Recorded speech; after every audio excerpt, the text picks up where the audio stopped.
Hello everyone, welcome to the next lesson of our course 100 English words you must know. So we are learning 100 such words which we must know right now so as to enhance our vocabulary. In this lesson we are going to discuss the words which start with E and F. So this course is presented by me, Harshita Jain. I am pursuing my graduation from Delhi University. I am a CSC aspirant for 2019. My interests include writing, dancing and photography. If you like this course, please do follow me on an academy. This is my profile link. And if you like this course, do rate and review the course. Just write your suggestions if it's helping you in some way or something. And if you like this course, and recommend this lesson if you like it, here is the recommend option. So let's just begin with the words. The first word that we have is eloquent. Eloquent is an adjective which means something that's expressive, something that's moving, something that's articulate.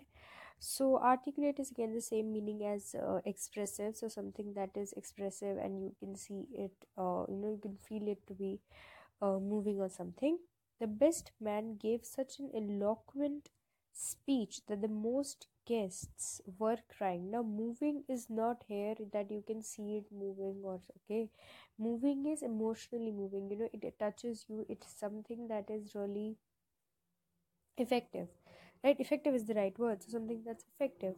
So the best man gave such an effective speech that made guests most guests were crying. Okay, so his speech was really moving, his speech was really articulate, so all the guests were crying.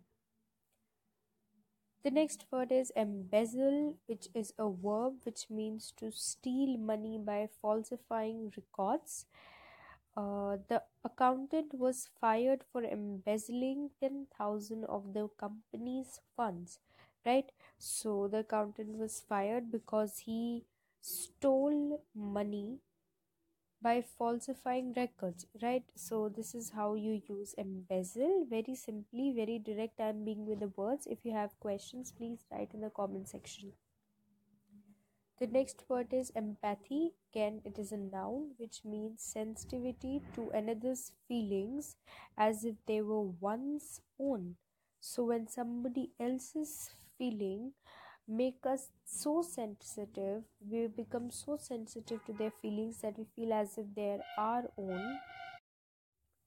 It is called empathy. The sentence that we have is I feel such empathy for my dog when she is upset, so am I. So this is the sentence that breaks here. I'm sorry for the mistake. There should be punctuation mark in between. I feel such empathy for my dog when she is upset, so am I. Okay. So next is erudite. Erudite is an adjective which means learned, somebody who is learned, somebody who is having a good knowledge of. So my English teacher is such an erudite scholar that he has translated some of the most difficult and abstruse old English poetry. Okay, so my English teacher is such a learned scholar. Okay, so this is how you use this adjective for somebody who is having a good knowledge of something. The next word is extol. Extol is a verb which means to praise or revere. So whenever you are praising somebody, you can use this word extol. So Kanika extolled the virtues of a vegetarian diet to her meat-loving brother. So her brother loves meat and she extolled the virtues of a vegetarian diet. Extolled means to she praised. She praised the virtues of a vegetarian diet in front of her brother. Okay. The next word is fabricate. Fabricate is again a verb which means to make up or to invent. When I arrived an hour late to the class, I fabricated some excuse about my car breaking down on the way to work, right? So I fabricated, I made up an excuse. So it is invent, don't go into the other round of meaning. It means to made up. So this is how we use it. Now whenever you feel that two words which I'm including in the meaning are a bit different. So we do not talk about literal sense. Okay, it's not about literally meaning the same thing. Now, invention can also be used, but invention of something and making up of something is not the same thing. Okay, so do not mix the literal meanings of two things, but rather focus on the overall meaning, focus on the underlying meaning of the word. The next word is feral, which is an adjective which means wild and savage. That beast looks so feral that I would fear being alone with it. Okay, so he looks so wild, very easy.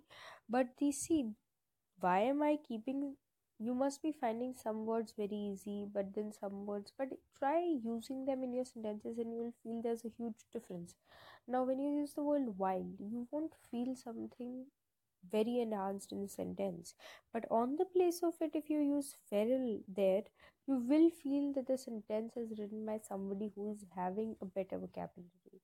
So that is how people improve their vocabulary. There's no remote science in it. So do, work bit by bit and then work on your vocabulary. The next word is flabbergasted, which is again an adjective which means astounded, astonished. Whenever I read an Agatha Christie mystery novel, I'm always flabbergasted when I learn the identity of the murderer. So I am very astonished, I'm very shocked, I'm very surprised. That is what flabbergasted meaning. Again, such a simple meaning it has. It doesn't have an advanced level meaning, but then when you use it on the place of being surprised or being astonished, you will feel a huge difference in the formation of the sentence, right? So this is how you create a better vocabulary for yourself. The next word is fractious. Fractious is an adjective again, which means troublesome or irritable. Although the child insisted he wasn't tired, his fractious behavior, especially his decision to crush his jam sandwiches all over the floor, convinced everyone present that it was time to put him to bed. So he just did something troublesome. And this is just an example. If you have confusion with examples or meanings, please let me know in the comment section. But this is how you use the word. This is just to show you how you use the word, and if I feel something special. That is why I read it out. Okay. The next word is furtive, which is an adjective again, which means secretive and sly. Claudia's placement of her gifts in her sock drawer was not as furtive as she thought. So it was not as secretive as she thought, as the sock drawer is the first place most parents look. So she thought that it is a very secretive place, but it is not, because most parents look for the first time there itself. So these were the words for today. Thanks for watching this lesson. If you have any kind of questions, please let me know in the comment sections or at Unacademy Datches. Thanks for watching.